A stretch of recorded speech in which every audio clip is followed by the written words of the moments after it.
आज की कहानी का शीर्षक है जैसे को तैसा। एक व्यापारी था, उसका नाम मोतीचंद था। उसकी रामदास नामक एक व्यक्ति से गहरी मित्रता थी। एक दिन मोतीचंद को परिवार सहित यात्रा पर जाना पड़ा। वह अपना सारा सामान रामदास को सौंप गया। यात्रा काफी लंबी थी, इसीलिए मोतीचंद को लौटने में 2-3 वर्ष लग गए। वह घर पहुंचा तो उसे दरवाजे खुले मिले और सामान गायब मिला। फिर उसने सोचा शायद रामदास सुरक्षा के कारण अपने घर ले गया होगा। मोतीचंद रामदास के घर गया और उसका हालचाल पूछा। रामदास ने उसका कोई खास सम्मान नहीं किया। फिर मोतीचंद ने उससे अपना माल असबाब मांगा। तुम मेरे यहाँ कौन सा माल असबाब रख गए थे जिसे अब मांगने आए हो?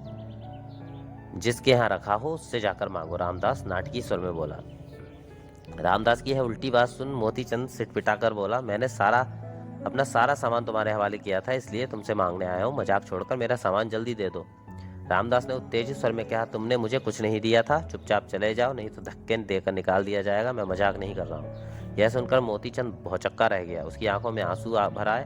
थोड़ी देर तक सोच विचार करने के पश्चात उसने कहा, रामदास, तुम्हें जिगरी दोस्त समझकर मैंने अपना माल सौंपा था, जिसका तुम यह फल दे रहे हो।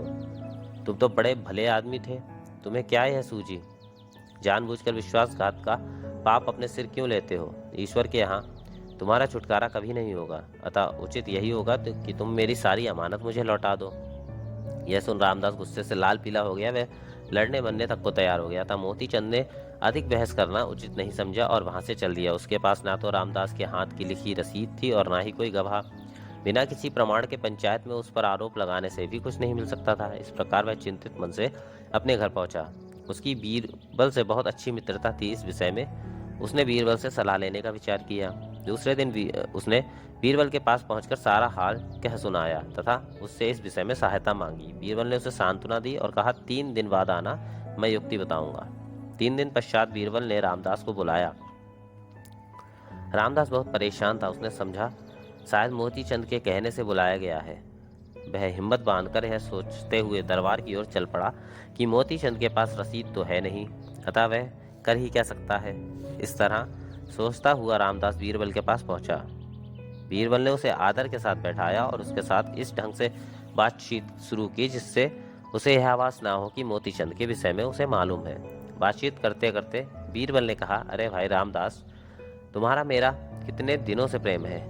अब ईश्वर की कृपा से उसे प्रकट करने का अवसर आ गया है। छोटे छोटे अभियोगों का फैसला करने के लिए एक नया न्यायालय खोलने की बादशाह अकबर ने आज्ञा दी है। उस न्यायालय के लिए तुम्हें न्यायाधीश बनाने का विचार है। तुम्हारी इच्छा जानने के लिए इस समय मैंने तुम्हें यहाँ बुलाया है। यदि यह कार्य तुमसे हो सकता हो तो विचार करके मुझे जवाब दो।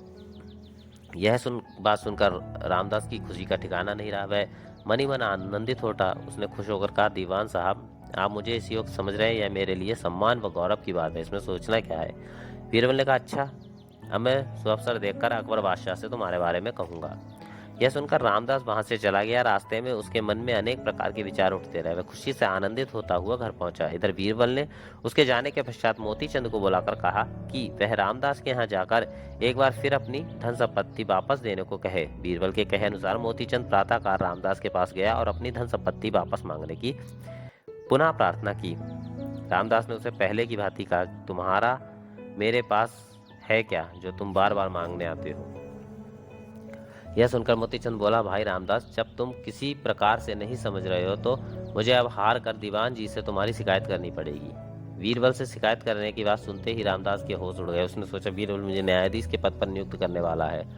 यदि ऐसे समय में यह जाकर शिकायत करेगा तो मेरी बहुत हानि होगी, अतः इसकी धन संपत्ति दे देनी चाहिए जिससे बीरबल को कुछ खबर ही ना हो।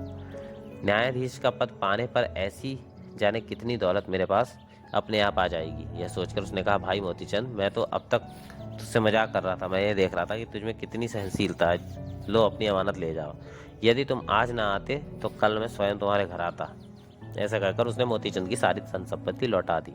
मोतीचंद खुशी खुशी अपने घर गया। सायंकाल जब बीरबल दरबार से अपने घर आए तो मोतीचंद ने उसको धन्यवाद दिया।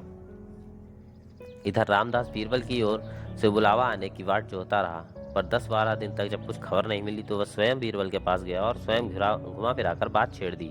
बीरबल ने कहा, न्यायाधीश का पद ईमानदार व्यक्ति को मिलता है, किसी की अमानत में खयानत करने वाले को नहीं। जाओ, अब मेरे पास कभी मत आना। यह सुनकर रामदास शर्म से पानी पानी हो गया। उसको उसकी धृष्टता का उचित फल मिल गया था। इस न्याय के विषय में महाराज को पता चला तो वे हर्ष से गदगद हो गए।